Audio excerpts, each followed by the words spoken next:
Hi guys, so we're on the pound USD 15-minute chart and we are just on a new candle here, and all my conditions for entering a sell trade at this point have been met, and I'm looking forward to going short on this trade.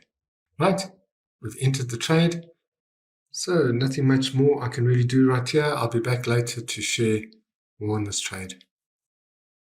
I'm back and I can see the price has moved down to this point here. I'm going to wait just a little bit longer. Okay, and I'm back and you can see that I've made on this trade $2,425.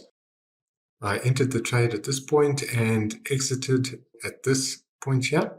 And we can see that price had trailed its way down.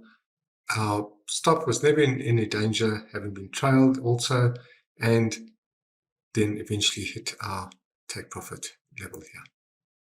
Of course, I'm very happy with that, and thanks for watching, guys. That was a successful trade.